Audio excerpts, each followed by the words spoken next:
السلام عليكم ورحمة الله وبركاته.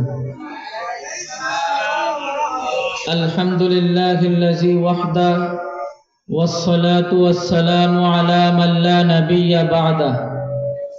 أما بعد فأعوذ بالله من الشيطان الرجيم. بسم الله الرحمن الرحيم. جاء الحق وزهق الباطل إن الباطل كان زهوقا. সদাকাল্লাহুল মাওলানাল আযীম। হেফাজতে ইসলাম বাংলাদেশ চন্দ্রগঞ্জ থানা শাখার সম্মানিত প্রধান উপদেষ্টা হযরত মাওলানা নুরুল হুদা সাহেব মুদ্দাজিল্লাহুল আলীর পরিচালনাধীন আমিরুল মুমিনিন কওমি মাদ্রাসা ও এতিমখানার উদ্যোগে আয়োজিত আজকের 22তম বার্ষিক ওয়াজ ও দোয়ার মাহফিলের সমাপনী অধিবেশনের সম্মানিত সদরে ইজলাস, উপস্থিত উলামায়ে কেরাম, তোলাবায়ে আযম, দূর দূরান্ত থেকে আগত মুসল্লিয়ানে কেরাম, মুরব্বিয়ানে আযম, আল্লাহ রাব্বুল আলামিনের দরবারে লাখো কোটি শুকর। আল্লাহ রাব্বুল আলামিন আমাদিগকে দয়া করে, মায়া করে, মেহেরবানি করে রহমতের সামিয়ানার নিচে বসে দ্বীনি কিছু আলোচনা, দ্বীনি কিছু মুযাকারা করার এবং শোনার তৌফিক দান করেছে, জন্য আমরা শুকরিয়া আদায় করে বলি আলহামদুলিল্লাহ।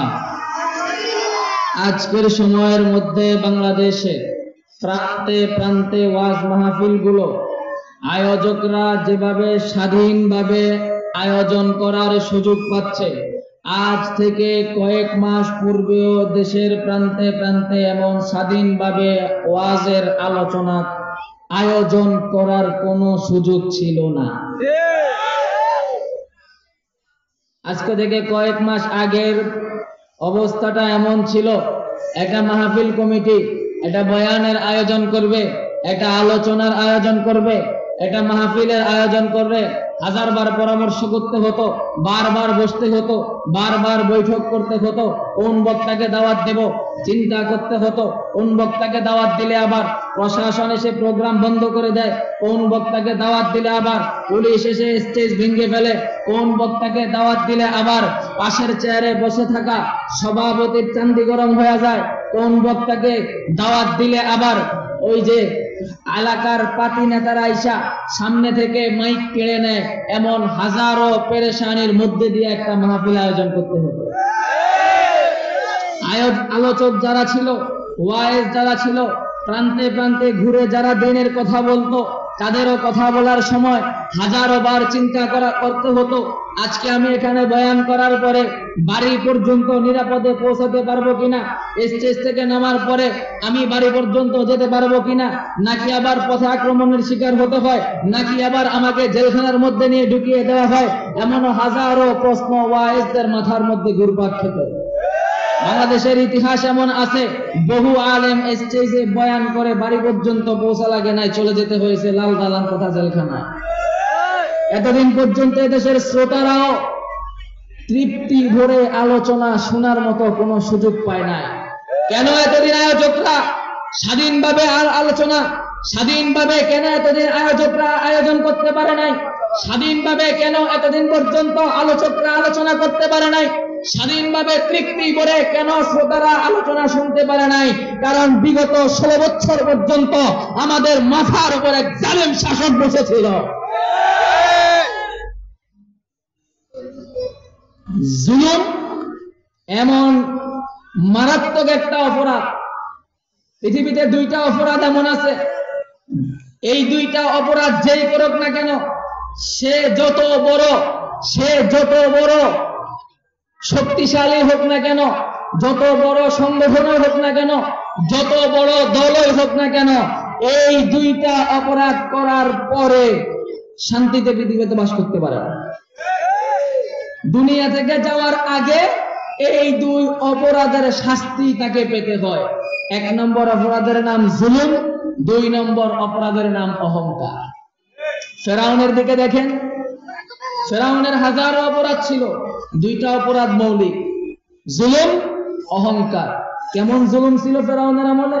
ফেরাউনকে একজন এসে বলেছিল, আপনার একজন গণক এসে ভবিষ্যৎবাণী করেছিল, আপনার এই এলাকার মধ্যে, আপনার এই সাম্রাজ্যের মধ্যে, আপনার এই ভূখণ্ডের মধ্যে একটা বাচ্চা জন্মগ্রহণ করবে, সে যখন বড় হবে আপনার রাজত্বকে ধ্বংস করে দিবে, আপনার ক্ষমতাকে ধ্বংস করে দিবে। এই কথা যখন ফেরাউনকে ওই ভবিষ্যৎবাণী করেছিল গণক, সাথে সাথে ফেরাউন রাষ্ট্রীয়ভাবে ফরমান জারি করে দিয়েছে, রাষ্ট্রীয়ভাবে আদেশ জারি করে দিয়েছে, আজকের পর থেকে আমার এই এলাকার মধ্যে, আজকের পর থেকে আমার এই ভূখণ্ডের মধ্যে, আজকের পর থেকে আমার এই সাম্রাজ্যের মধ্যে যেই বাচ্চায় জন্মগ্রহণ করুক না কেন তাকে সরাসরি হত্যা করতে হবে। এমন নির্দেশনা জারি করার পরে কোরআনুল কারীমের মধ্যে আসছে ইউযাববিহুনা আবনাআকুম। তখনকার সময়ে যেখানে কোনো সন্তান জন্মগ্রহণ করত, সাথে সাথে ফেরাউনের সৈন্যবাহিনী গিয়ে তাকে হত্যা করত। যখন এমনও ইতিহাসের কিতাবে আসছে গর্ভবতী মায়ের পেট কেটে পেটের ভিতর থেকে বাচ্চাকে বের করে পর্যন্ত হত্যা করেছে। কেন এই হত্যাকাণ্ডগুলো চালিয়েছে? নিজের ক্ষমতাকে টেকিয়ে রাখার জন্য। ওই যে গণক বলেছিল আপনার সাম্রাজ্যে একটা বাচ্চার আগমন ঘটবে, যেই বাচ্চার মাধ্যমে আপনার সাম্রাজ্যের পতন হবে, আপনার ক্ষমতা শেষ হয়ে যাবে। এই বাচ্চার আগমন ঠেকানোর জন্য এত জুলুম, কিন্তু কি বলেন ওই বাচ্চার আগমন কি ঠেকাইতে পারছে? হযরত মুসা আলাইহিস সালাতু ওয়াস সালামের আগমন ফেরাউন ঠেকাতে পারছে? হযরত মুসা আলাইহিস সালাতু ওয়াস সালাম দুনিয়াতে আসছে, আসার পরে হযরত মুসা আলাইহিস সালাতু ওয়াস সালামের আম্মা টেনশনে পড়ে গেছে, পেরেশানে পড়ে গেছে, আমার বাচ্চা তো দুনিয়াতে চলে আসছে, ফেরাউনের সৈন্যরা যদি এই খবর পায় সাথে সাথে আমার বাচ্চাকে হত্যা করবে, কি করা যায়? চিন্তায় পড়লো, সেজদায় পড়লো। গায়েব থেকে আওয়াজ আসছে, একটা কাঠের বাক্স বানাও। কাঠের বাক্স বানিয়ে সেই বাক্সের মধ্যে তোমার সন্তানকে ঢুকিয়ে সমুদ্রের মধ্যে ভাসিয়ে দাও। যখন এই আওয়াজ গায়েব থেকে আসলো, সাথে সাথে হযরত মুসা আলাইহিস সালাতু ওয়াস সালামের আম্মা একটা বাক্সর মধ্যে মুসা আলাইহিস সালাতু ওয়াস সালামকে রেখে ওই বাক্সর মুখ আটকিয়ে সমুদ্রের মধ্যে ভাসিয়ে দিয়েছে। আল্লাহর কি কুদরত! সমুদ্রের ঢেউয়ের সাথে ভাসতে ভাসতে এই বাক্সটা এমন এক জায়গায় গিয়ে দাঁড়িয়ে গেছে যেই ঘাটের মধ্যে ফেরাউনের স্ত্রী গোসল করতেছিল। আমাদের দেশে একটা কথা আছে, যেখানে বাঘের ভয় সেখানে রাজভয়। যেই ফেরাউন থেকে বাঁচার জন্য এত রকমের টেকনিক, শেষ পর্যন্ত যাইয়া পৌঁছলো ওই ফেরাউনের স্ত্রী যেখানে গোসল করে ওই জায়গায়।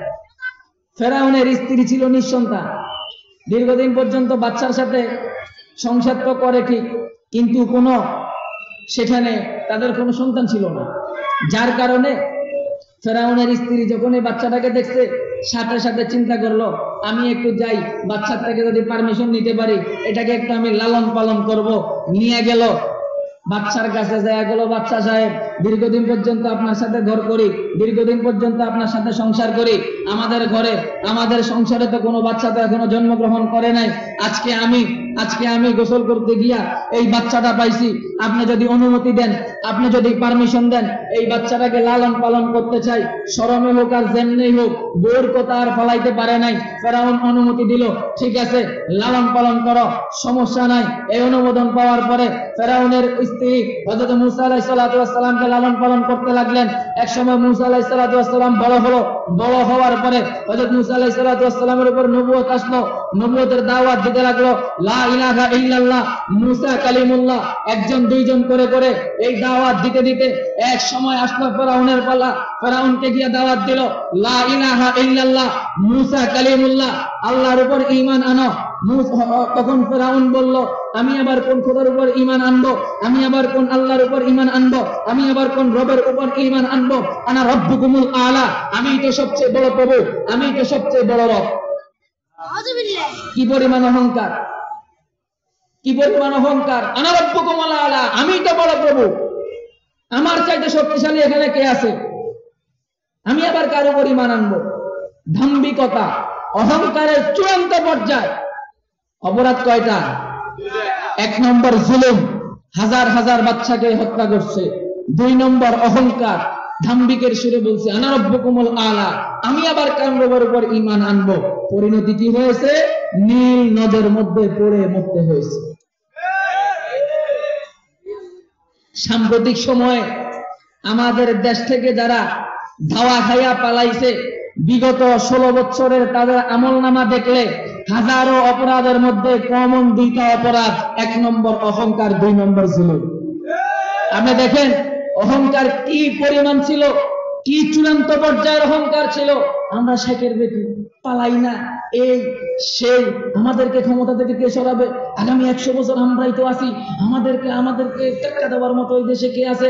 আলেমরা যখন বয়ান করতো ধাম্বিকতার সাথে সামনের থেকে মাইক নিয়ে যাইতো, একটু কিছু থেকে কিছু বেশ কম হইলে বছরের পর বছর জেলখানার মধ্যে ফালায় রাখতো। অহংকার ছিল নি? আসিল নি? আর জুলুম, ওইটা তো মনে হয় ছিল না, জুলুম ছিল না। বাংলাদেশে বিগত 16 বছরের মধ্যে এমন কোন শ্রেণী পেশার মানুষ ছিল না যাদের উপর ফ্যাসিস্ট আওয়ামী শাসনামলে জুলুম হয় নাই। প্রত্যেকটা শ্রেণীর মানুষের উপর জুলুম হয়েছে। তাদের জুলুমের সূচনা 2009 সালের পিলখানার বিডিআর বিদ্রোহ দিয়ে। বিডিআর বিদ্রোহের নামে ক্ষমতাকে কুক্ষিগত করার জন্য, ক্ষমতাকে পাকাপোক্ত করার জন্য বিডিআর বিদ্রোহের নামে 2009 সালে 57 জন সেনা অফিসারকে হত্যা করেছে। 2013 সালে শেখুল ইসলাম আল্লামা শাহ আহমদ শফী রহমতুল্লাহ আলাইহি টাকা ছাড়া দিয়ে যখন লক্ষ লক্ষ মানুষ নবীর ইজ্জতের হেফাজতের জন্য শাপলা চত্বরে জমা হয়েছিল, তখন এদেশের মানুষ কি দেখেছে? লাইট ফ্যান বন্ধ করে দিয়ে সব ধরনের বিদ্যুৎ বিচ্ছিন্ন, এবং কি টেলিভিশন চ্যানেলগুলো বন্ধ, লক্ষ লক্ষ আলেম ওলামায়ে কেরামের সমাবেশের মধ্যে নির্বিচারে গুলি করিয়ে শত শত আলেমকে শহীদ করেছে, শত শত আলেমকে চিরতরে পঙ্গু করে দিয়েছে। 2021 সালের মোদী বিরোধী আন্দোলনে 21 জন আলেমকে শহীদ করেছে, শত শত আলেমকে জেলখানায় বন্দী করে বছরের পর বছর বন্দী করে রেখেছিল। বিগত 16 বছর পর্যন্ত বিরোধী দলীয় নেতা কর্মীদেরকে কাউকে গুম করেছে, কাউকে খুন করেছে, কাউকে মিথ্যা মামলা দিয়ে মিথ্যা বিচারের কাঠগড়ায় দাঁড় করিয়ে ফাঁসির কাস্টে পর্যন্ত নিয়ে গিয়েছে। সর্বশেষ 2024 সালের বৈষম্য বিরোধী আন্দোলন, সর্বশেষ বৈষম্য বিরোধী আন্দোলন যেটা রূপান্তরিত হয়েছিল ছাত্র জনতার গণ অভ্যুত্থানে, এই অভ্যুত্থানের মধ্যে নিজেদের ক্ষমতাকে টিকিয়ে রাখার জন্য এমন চরম পর্যায়ে জুলুম করেছিল যে প্রায় 2000-এরও বেশি সাধারণ যুবকদেরকে, সাধারণ ছাত্রদেরকে হত্যা করতে তারা কুণ্ঠাবোধ করে না। কি বলেন? এত এত জুলুম, 13 সালের জুলুম, 9 সালের জুলুম, বিগত 16 বছরের জুলুম, শেষ পর্যায়ে 2024 সালে 2000 মানুষকে হত্যা করেও নিজেরা ক্ষমতায় টিকে থাকতে পারছে। ফেরাউন এত জুলুম করার পরেও ক্ষমতায় টিকে থাকতে পারছে। জুলুম আর অহংকারের কারণে ফেরাউন নীল নদের মধ্যে পড়তে হয়েছে। আর আমাদের লেডি ফেরাউন জুলুম আর অহংকারের কারণে দুপুরবেলা খাবারের জন্য যা কিছু রান্না করা হয়েছে এগুলা খায়া পর্যন্ত যাওয়ার সুযোগ পায় নাই, এর আগেই যায় দাদা বাবুদের কোলে আশ্রয় নিতে হয়েছে। এটা পৃথিবীবাসীর জন্য শিক্ষা, পৃথিবীবাসীর জন্য শিক্ষা। ফেরাউন জুলুম করেছে, পরিণতি নীল নদের মধ্যে পড়ে মরতে হয়েছে। আমাদের লেডি ফেরাউন জুলুম করেছে, পরিণতি দাদা বাবুদের কোলে নিয়ে আশ্রয় নিতে হয়েছে। বাংলাদেশে বহুত উত্থান পতনের ইতিহাস আছে, কিন্তু এভাবে একটা সরকারের পতনের পরে সর্বোচ্চ ক্ষমতাধর ব্যক্তি থেকে নিয়ে একটা ওয়ার্ড লেভেলের মেম্বার পর্যন্ত একসাথে পালাইতে হয়েছে, এটা বাংলাদেশের ইতিহাস তো দূরের কথা, সারা পৃথিবীর কোন ইতিহাসও খুঁজে পাবে না। জুলুম কাউকে ছাড় দেয়? আমরা যখন গত বছর ওয়াজের মাহফিলে বলতাম জুলুম কাউকে ছাড় দেয় না, কিন্তু সাবধান, আপনারা জুলুমের পথ থেকে ফিরে আসেন, মানুষের উপর জুলুম করিয়েন না, আলেমদেরকে জেলখানা থেকে তাড়াতাড়ি মুক্তি দিয়ে দেন। এই কথাগুলা মাত্র 1 বছর আগেও যখন আমরা বলতাম, মাওলানা মামুন সাহেব যখন জেলে ছিলেন, আমরা যখন এই কথাগুলা বলতাম তখন আমাদেরকে তিরস্কার কথা হতো, তখন আমাদেরকে বিভিন্ন ধরনের হুমকি ধুমকি দেওয়া হতো।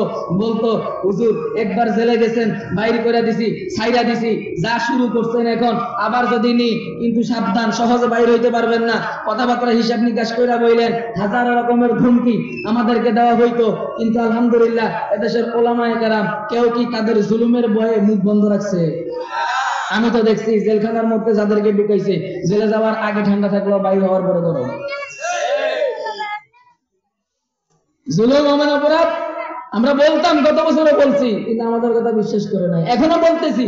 কিন্তু আরেকটা পার্টি আছে যাদের কাছে মনে হয় হুজুররা কথার কথা কয়, আর কি হুজুররা কথার কথা কয়, আগে আলাদা না, হেরা তো গেছে গা, এখন নতুন করে কেউ কেউ মনে করতেছে হুজুররা কিন্তু কথার কথা কয়। যদি এটা মনে না করে তাহলে বাংলাদেশে কি জুলুমের পথ বন্ধ হয়ে গেছে? 5 আগস্টের পরে বাংলাদেশে কোন জায়গার মধ্যে কোন ধরনের সন্ত্রাসী কার্যক্রম হয় নাই, যে চাঁদাবাজি কোথাও হয় নাই, খুন খারাপের ঘটনা পুরা বাংলাদেশের কোথাও হয় নাই, মানুষের উপর অন্যায় অত্যাচার সারা বাংলাদেশের কোথাও হয় নাই। কারা করলো? ওরা তো পালাইছে। 5 তারিখের পরে তো কোনো এলাকার মধ্যে আওয়ামী লীগের কাউরে বাড়ি চালান দিয়েও খুঁজে পাওয়া যায় নাই। তো এই কাজগুলা করছে কারা? নিশ্চয়ই তো কেউ না কেউ করছে। ও কি দল কোন দল করছে বা কি আছে, ওগুলা কেউ না কেউ তো করছে। দেখেন কোরআনুল কারীমের মধ্যে বারবার ফেরাউনের কথা কেন আসছে? বারবার ফেরাউনের অপরাধগুলোর কথা কেন আনছে? বারবার ফেরাউনের পরিণতির কথা কেন আনছে? কাসাসুল আউয়ালিন মাওয়াইজুল লিল আখিরিন, পূর্ববর্তীদের ঘটনা পরবর্তীদের জন্য নিদর্শন স্বরূপ।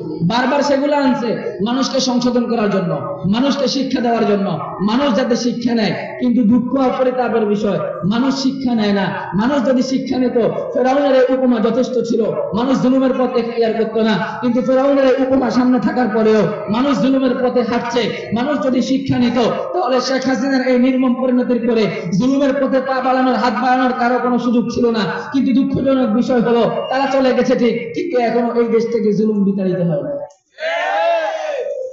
শিক্ষা নিতে হবে। 16টা বছর পর্যন্ত তারা ক্ষমতার মধ্যে থাইকা এত রকম করে পুরা সেক্টরটাকে সাজাইছে। আন্দোলন শুরু হওয়ার পরে 2 মাসও টিকতে পারে নাই। কি বলেন? এখন যদি নতুন করে কেউ জুলুমের পথে পা বাড়ায়, তাদের মতো দেশকে চাঁদাবাজের রাষ্ট্রে পরিণত করতে যায়, তাদের মতো দেশকে সন্ত্রাসীর রাজ্যে পরিণত করতে যায়, আমার তো মনে হয় আগের ওয়ালারা ভাগার সময় 45 মিনিট টাইম পাইছিল। নতুন করে যদি কেউ এরকম উৎসাহী ওঠে, এরা ভাগার জন্য 5 মিনিট সময়ও পাবে না। জুলুম থেকে বেঁচে থাকবো তো ইনশাআল্লাহ। অনেকেই রাজনীতি করেন, অনেকেই অনেক দল করেন, ভালো কথা। কিন্তু আপনার রাজনীতি করতে গিয়া ইসলামের বিপক্ষে যাতে কোনো কাজ না হয়, রাজনীতি করতে গিয়া ইসলামের বিরুদ্ধে কোনো কাজ যাতে না হয়। আমাদেরকে মাঝে মাঝে আবার বলে, তো হুজুর ওয়াজের মাহফিলের মধ্যে এগুলা কই আর লাভ কি? হাসিনার বিরুদ্ধে ওয়াজের মাহফিলের মধ্যে কথা এগুলা কিনলে দেখুন। আমি তখন কই, যেই কারণে আল্লাহ রাব্বুল আলামিন কোরআনুল কারীমের মধ্যে বারবার ফেরাউনের কথা বলছে, ওই একই কারণে আমরা হুজুররা মাহফিলে হাসিনার কথা কই। আমার লোকে বেজাল করে তো লাভ নাই। তাহলে কোরআন থেকে যায় ফেরাউনের ঘটনা কেটে দাও, দেখি তোমার হাডম করবো, ওটাতে পারবা না। আয়া খাইলে আম করে নরম পাইয়া আমগোর লগে কিলাকিলি করতে পারবা। আমগো দোষটা কি? রব্বুল আলামিন যেই কারণে যেই সিস্টেমে বলছে আমরা তো ওই সিস্টেমে বলি। ফেরাউন এই অপরাধ করছে, পরিণতি এটা হয়েছে। আমরা কইছি হাসিনা এই অপরাধ করছে, পরিণতি এটা হয়েছে। এরপরে আল্লাহ রাব্বুল আলামিন কইছে শিক্ষা নাও, আমরাও কই শিক্ষা নাও। আমরা অপরাধটা কই? আমরা তো কোরআন অনুকরণ করতেছি নাকি ভিন্ন কিছু? এখন আম করে বাঁকা চোখে দেখে, তেরা চোখে দেখে, হ্যাঁ হুজুর কোনো কাম নাই, এই খাইলা এই তার বিরুদ্ধে কও, তার বিরুদ্ধে কও। হুজুর গো এত কোনো হুজুর গো খায়া দেয়ার কাম না, আমরা তো বিরোধিতা করা। হুজুররা যেটা করে এটা হুজুরদের মহজ দায়িত্বশীলতার জায়গা থেকে করে। কারণ আলেম ইন্নামাল উলামা ওয়ারাসাতুল আম্বিয়া, আলেমরা নবীগণের ওয়ারিস। নবীরা কি হাজার হাজার বর্গ মাইল জমি রেখে গেছিল, এগুলার ওয়ারিস? বহুত বড় বড় বিল্ডিং রেখে গেছে ঢাকা শহর, এগুলার ওয়ারিস? কিসের ওয়ারিস? এলেমের ওয়ারিস। এলেমের কাজ কি? সত্যকে সত্য বলে দেওয়া, মিথ্যাকে মিথ্যা বলে দেওয়া। এটা সত্য জাতির সামনে প্রকাশ করে দেওয়া, এটা মিথ্যা জাতির সামনে প্রকাশ করে দেওয়া। এটা প্রকাশ করতে গিয়া কে খুশি হইলো আর কে নারাজ হইলো সেটা আমাদের দেখার টাইম নাই। আমাদের দেখার কাজ হলো আমার আল্লাহ খুশি হচ্ছে কিনা। আল্লাহ যদি খুশি হয়, পৃথিবীর সব মানুষ বেজার হলেও আমাদের কিচ্ছু করার থাকে না। আমাদের মাকসাদ কাকে খুশি করা? সবাই বলেন আমাদের মাকসাদ কাকে খুশি করা? আল্লাহকে খুশি করতে গিয়া যদি পৃথিবীর সবাই আমাদের উপর নারাজ হয়ে যায়, পৃথিবীর সব মানুষ আমাদের উপর নারাজ হলো আল্লাহকে খুশি করতে গিয়া, আমরা কি কোনটা করব? আল্লাহরে খুশি করব না পৃথিবীর সব মানুষকে খুশি করতে যাবো? আরে মুসলমান আলেমদের বাদ দেন, আলেম বাদ রাখলাম, এটা তো একটু পরে সাবজেক্ট। ইসলাম মানে কি? ইসলাম মানে কি? কে বললো এটা আপনাদের? ইসলাম মানে শান্তি। এই ভুল কথাটা শিখেলো কেটা? ইসলাম মানে শান্তি, এই ভুল কথাটা শিখেলো কেটা? ইসলাম মানে শান্তি না। পৃথিবীতে কোনো ডিকশনারিতে আপনি ইসলাম মানে শান্তি দেখাতে পারবেন না। সব খোলেন, ডিকশনারি খোলেন, সেখানে পাবেন ইসলাম মানে সমর্পণ করা। ইসলাম মানে কি? সমর্পণ করা।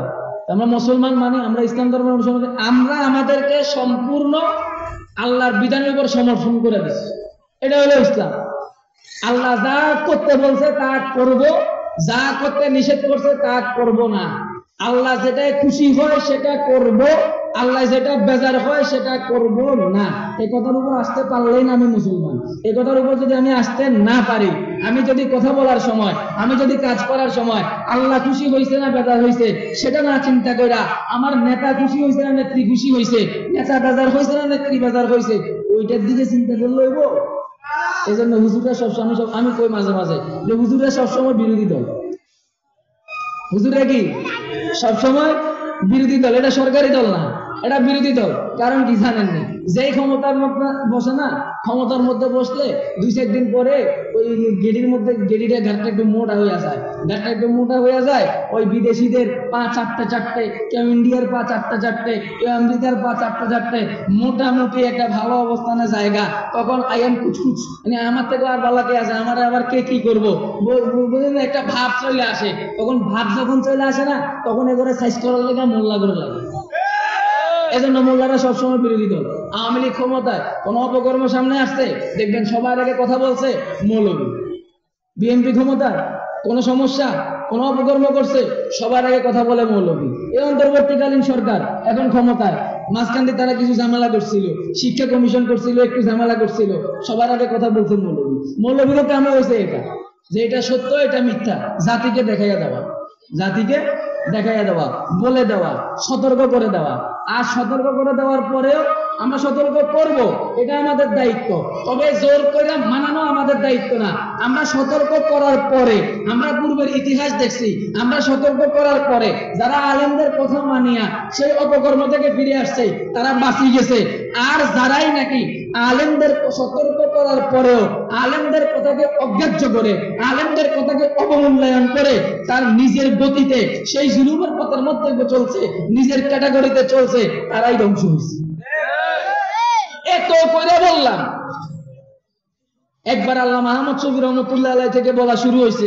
আল্লামা বলতে বলতে আল্লামা আহমদ শফী কবরে চলে গেল, আল্লামা বাবুনগরী বলতে বলতে কবরে চলে গেল, আল্লামা নুর হোসেন কাসেমি বলতে বলতে কবরে চলে গেল, নুরুল ইসলাম জিয়াদি সাহেব রহমতুল্লাহ আলাইহি বলতে বলতে কবরে চলে গেছে। কিন্তু নিরপরাধ আলেমদেরকে জেল থেকে বাইর করতে পারে নাই। সম্পূর্ণ ঠুমকা অজুহাতে, কাউরে 2 বছর, কাউকে 2.5 বছর, কাউকে 3 বছর। আমি নিজে তো 1 বছর ছিলাম। তো এই 2 বছর, 2.5 বছর, 3 বছর পর্যন্ত ঠুমকা অভিযোগে কি আটকায় রাখছে। আমরা আলেমরা বলে গেছে সাইরাত দাও, সাইরাত দিলে পয়সা যাইবা, আর যদি দেরি করো তোমার অবস্থা কিন্তু সামনে খারাপ হয়ে যাবে। হ্যাঁ, তারা মনে করতো আমাদের আবার কে কিটা করবো, আইন আমাগো হাতে, জজ আমাগো হাতে, উকিল আমাগো হাতে, পুলিশ আমগো হাতে, র্যাবের আমগো হাতে, বিডিবি আমগো হাতে, সব আমগো হাতে, আমরা আবার করবো কিটা। কিন্তু আল্লাহ রাব্বুল আলামিন এমন ভাবে তাদের ধাক্কাটা দিছে, তাদেরকে ফলানোর জন্য বড় কোনো শক্তিকে ব্যবহার করে নাই, তাদেরকে ফলানোর জন্য হেফাজতে ইসলামের মতো বড় সংগঠন ব্যবহার করে নাই, তাদেরকে ফলানোর জন্য জামাত ইসলামের মতো বড় সংগঠন ব্যবহার করে নাই, তাদেরকে ফলানোর জন্য বিএনপির মতো বড় শক্তিকে ব্যবহার করে নাই, তাদেরকে ফলানোর জন্য জামাতের মতো, ইসলামী আন্দোলনের মতো, জমিয়তের মতো, খেলাফতের মতো বড় বড় সংগঠনকে ব্যবহার করেন নাই।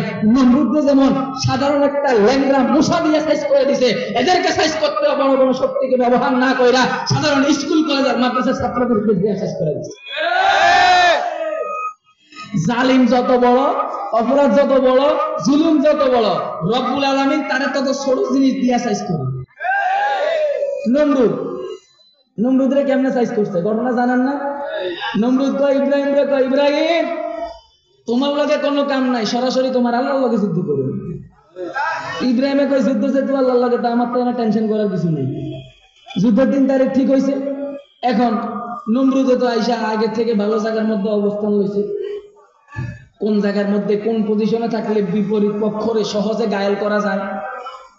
হ্যাঁ, নমরুদ তো একবার আগে দিয়ে আইসা সব পুরা এলাকা, ভালো জায়গাগুলা, যুদ্ধের জায়গা দখল করে নিয়েছে। সৈন্য সামন্ত্রী কামান যা আসিল আর কি তৎকালীন যুগের যত আধুনিক অস্ত্র হইতে পারে এগুলা লইয়া হযরত ইব্রাহিম আলাইহিস সালাম যুদ্ধের নির্ধারিত সময় একটু আখ্যান দিয়া আস্তে করে, এত টেনশন নাই, কারণ যুদ্ধ কার লাগে। ইব্রাহিম আলাইহিস সালাম কোথায় একটু রং তামাশা দেখে আসি, মানে কি হইতেছে। ইব্রাহিম আলাইহিস সালাম আস্তে আস্তে আসছে, আসে নমরুদ কয়, ইব্রাহিম সময় তো হয়ে গেছে, তোমার আল্লাহ কই, তোমার আল্লাহর বাহিনী কই, আমার লগে না যুদ্ধ করবো। ইব্রাহিম আলাইহিস সালাম কয়, টাইমটা এখনো বাকি আছে, টাইমটা এখনো বাকি আছে, টাইমের পরে যদি শূন্য না আইয়ে তখন দোষারোপ করিয়ে, এখনো তো টাইম তো বাকি আছে। ঠিক টাইম হয়েছে, ঝাঁকে ঝাঁকে মশা, এটা হলো কি আল্লাহর বাহিনী, ঝাঁকে ঝাঁকে মশা আইসেছে, এসে পুশিং শুরু করছে। এবার ওর কোনোটা, ওরে বাপরে কোনোটা ওরা মোটামুটি যা আনছিল শূন্য, অস্ত্র টস্ত্র থুইয়া জব যান বাঁচাবার লাগে, কোন কি আমরা থাপ্পড় দেয়, কোন কি আমরা থাপ্পড় দেয়, শুধু বাঁচবার লাগে। এবার আস্তে আস্তে পলাইতে এবার সব পালাইছে, মশার কামড় খাইয়া অস্ত্র টস্ত্র যা আনছিল সবগুলা পালাইয়া ফালাইছে। এখন এখানে গণনা করতে গেছে এই সবগুলা মশা ছিল মোটামুটি ভালো, মানে কোনো ইনজুরি নেই, নন ইনজুরি। একটা মশা ছিল, এটার একটা ল্যাংড়া, আমরা ল্যাংড়া একটা পা নাই। এখন ওই সুস্থ সবল আমাদের দেশের মধ্যে যদি কোনো একটা আন্দোলন হয়, একটা মিছিল হয়, মিছিলের মধ্যে যখন আমরা সবাই ছুটি, তো কোনো অসুস্থ ব্যক্তি থাকলে আমরা কি করি, ভাই তুমি যাইতে পারবে না, তুমি এক সাইডে দাঁড়াও, ওই না আমরা তুমি বলি যাইবে, তুমি এক সাইডে দাঁড়াও, তুমি যাইতে পারবে না। তো এরকম মশারাও সাইড করে রাখা গেছে ভাইকে, তোর পাটা নাই, তুই খবরদারি দিকে আসতে আস না, তুই এখানে থাক। তো এটা একটু দূরে খাড়াইয়া রয়েছে, এটা দেখছে যে মশার কামড় খাইয়া, তার বাহিনীর কামড় খাইয়া একটা একদিকে পালাইতেছে। এটা আল্লাহ দেখ, আল্লাহ যুদ্ধের মাঠে তো যাইতে পারি না, একটা স্পেশাল পারমিশন চাই। ও কি পারমিশন? আমি আমনে যদি অনুমতি দেন বর্ডারে ধরবো। আল্লাহ কস কি বর্ডারে তুই ধরবি? আমি ধরবো। এবার বেশ আস্তে করে যায়, করে নাকের ভিতরে দিয়া মাথা তালে, নাকের ভিতরে দিয়া মাথার তালে। নম্বর তোকে খাইছে রে, কি রে? একটু আওয়াজ ফেরেনের মতো আওয়াজ হলো, আওয়াজ করে না মশা, আওয়াজ হলো গরম নাকি। কতক্ষণ পরে মশা মগজের মধ্যে দিছে একটা, দিছে এক খাবার। এখন খাবার দিছে একটু ভাল লাগে, পাইছি তো এটার ওষুধ, খাবার দিলে ভাল লাগে। এবার যখন মশা কতক্ষণ করে কামড় দেয়, হ্যাঁ খাবার দেয়। এখন নিজে নিজের মাথার মধ্যে কত থাপড়াইতে পারে। এক লোক তারে মানা করছে, তোর কাজ হচ্ছে যখন আমি ইস করে উঠবো তখন মাথার মধ্যে থাপ্পড় দিবি, যখন আমি ইস করে উঠবো তখন মাথার মধ্যে থাপ্পড় দিবি। এখন বাচ্চা, শত হইলো বাচ্চা, বাচ্চারা থাপ্পড় কেমনে দেয় করে না, এটা তো একটু বেশ কম লাগে। বাচ্চা সম্মানিত ব্যক্তি তারা থাপ্পড় কেমনে দেয়, এক কাজ কর, কিছু একটা বানা, লাঠি টাঠি তো আবার বেশি শক্ত, এটা দিয়ে তো মাথাটা ফাইটটা যাবে না, তো এমন কিছু একটা বানাও যেটা হইলে মাথাটা ফাটবো না। তো তুলা দিয়া মোটামুটি লাঠির মতো করে একটা বানাইছে। এবার মশা কামড় দিছে আর মারছে ওটা দিয়া, কোনো কামড় না, তুলা নরম না, তুলা দিয়ে বাড়ি দিলে কি আঘাত লাগে? এখন কোনো কাজ হয় না, কই না রে এটা হইব না। তা আমরা তো এখন সামলা জুতা পরি না, আমার ভাই সামলার মোজা, সামলা এই তো সামলা, ও চামড়া দিয়ে জুতার মতো করে একটা বানাইছে, জুতার মতো করে একটা বানাইছে। এবার যখন নমরুদে ইস করে উঠছে, থাম করে দিছে ওই জুতাটা বাড়ি এটা মোটামুটি ঠিক আছে। আল্লাহ যদি কাউরে জুতার বাড়ি খাওয়াইতে চায়, রাজ সিংহাসনে বসাইও খাওয়াইতে পারে। এর সবচেয়ে বড় প্রমাণ কে? নমরুদ। এরপর আমাকে বুসেরও খাওয়াইছে, ইরাকের মধ্যে নিয়ে সাংবাদিকরা জুতার বাড়ি খাওয়াইছে না বুসেরে, এখন জুতা দিয়া বাড়ি দেয়। এখন কতক্ষণ পরে ইস করে উঠে মশাটার মধ্যে জুতা দিয়া বাড়ি দেয়। ওই তো বেচারা কয়দিন সহ্য করতে পারে। তখন তো আমরা, এখন তো লোহার কাঠ, লোহার দরজা, তখন ছিল কাঠের দরজা ছিল, আর দুইটা দরজারে আটকানোর লাগে একটা ঢাসা ছিল। এটার একদিন মেজাজ খারাপ হয়েছে, আর কাঠের ঢাসা এটা দিছে মাথা বাড়ি দিছে, আর ওই যে ফাঁক হয়ে গেছে বাড়ির ভিতরে, তো মশা এটা বাইরে আসসালাম আলাইকুম চাই। তাহলে ল্যাংরা মশারা দিয়া আল্লাহ তৎকালীন সময়ের সবচেয়ে বড় জালেম শাসক নমরুদরে শেষ করে দিছে। এটার লাগা ইব্রাহিম আলাইহিস সালামের বিশাল বাহিনীও লাগায় নাই, আল্লাহ ফেরেশতাও পাঠায় নাই, সাধারণ কি দিয়া করছে, এটা মশা, তাও বালা মশা না, ল্যাংরা মশা। ফেরাউন রে আল্লাহ রাব্বুল আলামিন মুসা আলাইহিস সালামের হাতের মধ্যে যে লাঠিটা ছিল, এই লাঠিটা তো মাটির মধ্যে ছাড়লে সাপ হয়ে যেত, এই লাঠি দিয়া যা করতে বলতো তাই হইতো। এই সবগুলা কোনো কিছু না কইরা, কোনো বাহিনীর মোকাবেলা না কইরা আল্লাহ রাব্বুল আলামিন ফেরাউনকে ধ্বংস করছে কেমনে? তো পানির মধ্যে রাস্তা করে দিয়েছে, পানির মাঝখানে গেছে, দুই সাইডের থেকে পানি আসে শেষ। এটা নিয়মে, এটা যত বড় অপরাধী রব্বুল আলামিন তত ছোট জিনিস দিয়ে তারে ধ্বংস করে দিয়া দেখায় যে আসলে তোমরা নিজেদেরকে যত শক্তিশালী মনে করো না কেন, আসলে তোমরা নিজেদেরকে যত ক্ষমতা ধরে মনে করো না কেন, আমি রব্বুল আলামিনের কাছে তোমাদের এই শক্তি, আমি রব্বুল আলামিনের কাছে তোমাদের এই অর্থ, আমি রব্বুল আলামিনের কাছে তোমাদের এই সমস্ত দাম্ভিকতার কোনো মূল্য নেই।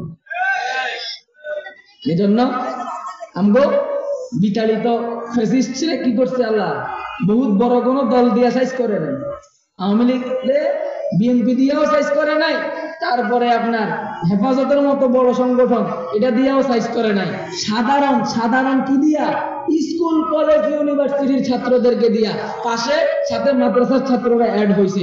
এখন এখানে আবার সমস্যা আছে, এখানে একটা সমস্যা কি জানেন? আমাদের আজকের প্রধান মেহমান হযরত মাওলানা কবি মুহিত খান সাহেব ইতিমধ্যে উপস্থিত হয়েছেন। স্টেজে আসতে দেখবেন, ওদিকে তাকানোর দরকার নাই, এদিকে তাকান, হুজুর চলে আসবে।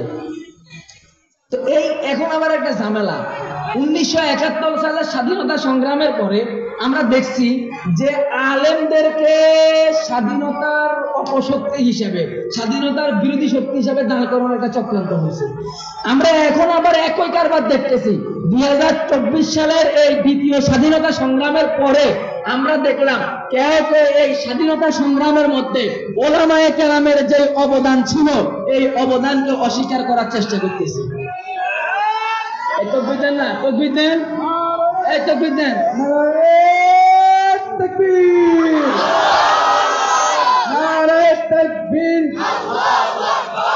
মেহমানের আগতম, শুভেচ্ছা স্বাগতম, লিল্লাহি তাকবীর।